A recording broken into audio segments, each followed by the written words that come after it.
Break के बाद एक बार फिर से मुद्दा और कहें कि हम चुनावी चक्रव्यूह में आपका स्वागत है। बात कर रहे थे हम सवालों की और सवालों के बाद अब आपको दिखाते हैं पार्टियों की स्थिति। सत्ता पाने के लिए जब राजनीतिक पार्टियों में दौड़ लगी हो तो नजारा देखने लायक होता है। सत्ता की इस दौड़ में आपको राजनीति का हर पैतरा देखने को मिल जाएगा, जिसमें वादों, दावों और आरोप प्रत्यारोप की राजनीति का पैतरा भी शामिल है।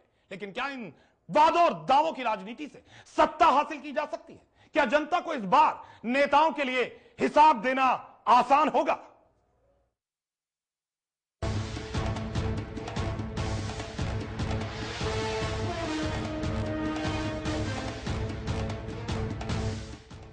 हरियाणा में सत्ता के लिए जंग छिड़ी हो और आरोप प्रत्यारोप की राजनीति ना गरमाए, भला ये कैसे हो सकता है?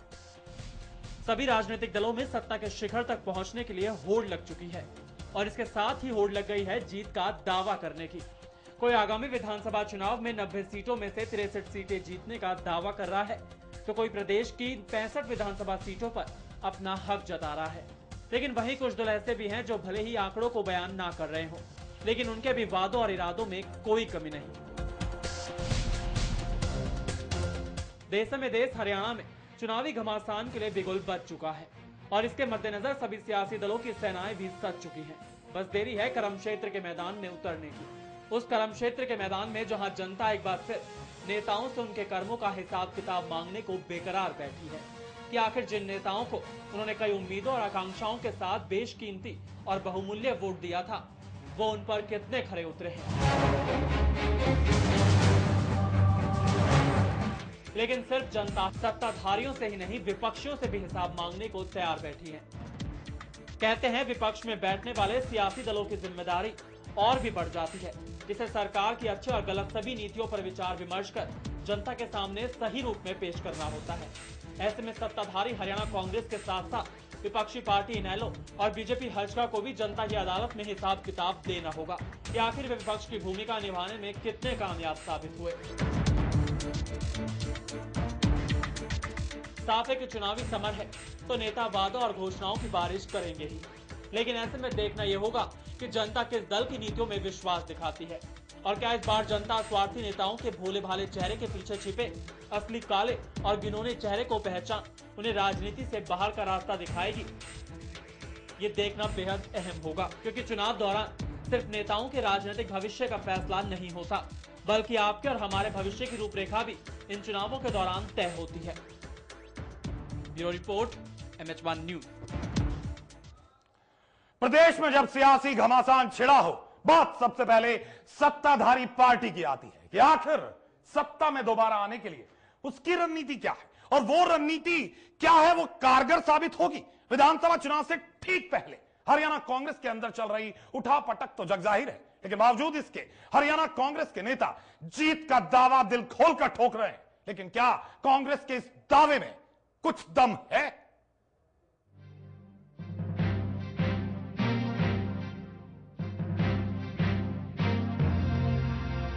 राजनीति में कमजोरों के लिए कोई जगह नहीं होती और शायद इस बात को समझते हुए लगातार मुसीबतों से जूझ रहे सियासी दल भी अपने आप को कमजोर नहीं दिखाना चाहते। हरियाणा में सत्ता के सिंहासन के लिए उठापटक लगातार जारी है और विपक्षी दलों के तरह ही सत्ताधारी कांग्रेस भी सत्ता के फाइनल को जीतने की तैयारी कर रही है। बाकी दलों की तरह हरियाणा कांग्रेस भी चुनाव से ठीक पहले वादों और घोषणाओं की बारिश कर रही है। लोकसभा चुनाव के दौरान हरियाणा कांग्रेस की लाज बचाने वाले रोहतक से लगातार दूसरी बार सांसद बने दीपेंद्र सिंह हुड्डा का मानना है कि प्रदेश में लगातार तीसरी बार कांग्रेस की सरकार बनेगी। हरियाणा में कांग्रेस के इकलौते सांसद भले ही जीत का दावा कर रहे हों, आंकड़े और परिस्थितियां इस बार कुछ अलग ही इशारा कर रही हैं। हाल ही में लोकसभा चुनाव से पहले कांग्रेस के पास हरियाणा की 10 लोकसभा सीटों में से 9 लोकसभा सीटें थी, पर 16वीं लोकसभा के दौरान चली सत्ता विरोधी लहर ने कांग्रेस के सियासी आंकड़ों को बिल्कुल उलट कर रख दिया। जहां हरियाणा में कांग्रेस के पास 10 लोकसभा सीटों में से 9 सीटें थी, उसी कांग्रेस के पास सिर्फ एक ही सीट रह गई और 9 सीटों पर कांग्रेस को हार का मुंह देखना पड़ा। वहीं हरियाणा कांग्रेस के लिए सत्ता विरोधी लहर के साथ साथ पार्टी का बिखरता कुनबा भी एक बड़े परेशानी का सबब बना हुआ है।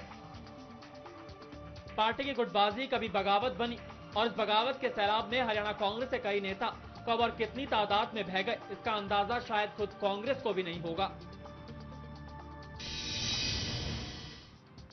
सियासत की दुनिया में मौका परस्ती एक बड़ी आम बात मानी जाती है। रातों रात यहां निष्ठा और आपसी विश्वास जैसे शब्दों के मायने बदल जाते हैं। चेहरे वही रहते हैं पर सियासी ठिकाने बदल जाते हैं। एक दौर ऐसा आता है कि जब पार्टी के हितों से ज्यादा इन नेताओं को अपने हित, अपने स्वार्थ, अपना खुद का फायदा या नुकसान, ये सब कुछ ज्यादा अहम लगने लगता है। कस्में, वादे, प्यार और वफा, इन भारी भरकम शब्दों को ये मौका परस्त राजनेता एक ही पल में बहुत सस्ते और बहुत ही हल्के शब्दों में तब्दील कर देते हैं। बहती चुनावी बयार में अब आगे क्या होने वाला है, इसी का अंदाजा लगाकर अपने व्यक्तिगत हितों को साधते हुए ये नेता फैसला लेने में लगे हुए हैं। जिस पार्टी में सालों बैठकर सियासत की, कर्तव्य निष्ठा और विश्वास की बड़ी बड़ी बातें की, साथ निभाने की कस्में खाई, इस पार्टी को हमेशा आदर्शवादी बताया, रातों रात उससे किनारा कर किसी और सियासी डाल पर आशियाना ढूंढने निकले इन राजनेताओं की फहरिस्त लगातार लंबी होती जा रही है। Bureau report, MH1 news. जहां कहते हैं चुनाव के मौसम में सब रंग बदल जाते हैं, पेड़ों के पत्ते तक अपना रंग बदल लेते हैं, ऐसा कहा जाता है राजनीति में। और राजनीति में यह भी कहा जाता है कि नेता कभी भी मना नहीं करता किसी चीज को। अगर उसे कोई काम करना है तो वो कहेगा हो सकता है, अगर उसे कोई काम नहीं करना है तो वो कहेगा कि देखेंगे। वो कभी ये नहीं कहता कि नहीं हो पाएगा। कुछ ऐसी स्थिति हरियाणा के नेताओं की भी नजर आती है। हम जाएंगे, हम नहीं जाएंगे, अभी भी असमंजस की स्थिति में फंसाए रखते हैं और जनता को सोचते हैं। जनता ने आंखों पर पट्टी बांध रखी है, जनता को कुछ दिखाई नहीं देता, लेकिन जनता आजकल बहुत गहरी सोच रखती है। जनता जानती है हकीकत क्या है। अब चौधरी बीरेंद्र सिंह अभी तक यही कह रहे हैं कि वो 16 को जाएंगे या नहीं जाएंगे, जबकि आधिकारिक रूप से जो बीजेपी के प्रभारी हैं वो कह चुके हैं कि वो 16 तारीख को शामिल हो रहे हैं। इसके अलावा अगर कांग्रेस की बात करें, कांग्रेस कहती है कोई फर्क नहीं पड़ेगा, जो जाता है जाए। ये लोग 40-40 साल इन्होंने दिया है, इनका अपना कोई राजनीतिक अस्तित्व नहीं है। अगर इनका राजनीतिक अस्तित्व नहीं है तो क्या 2 दिन में बदल गया?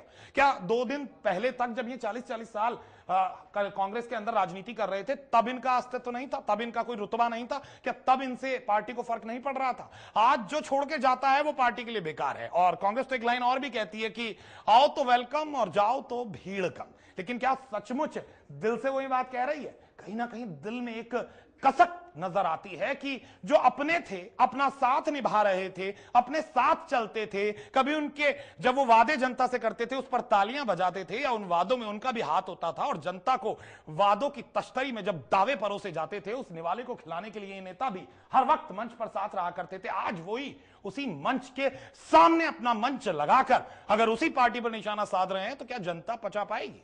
क्या जनता इस बात पर यकीन कर पाएगी कि सचमुच ये वही नेता है जो कल तक किसी की बात करते थे और आज किसी की बात कर रहे हैं? और कांग्रेस के लिए, कांग्रेस भले ही ये कहती रहे कि उसे कोई फर्क नहीं पड़ने वाला, लेकिन फर्क तो पड़ता है मेरे भाई।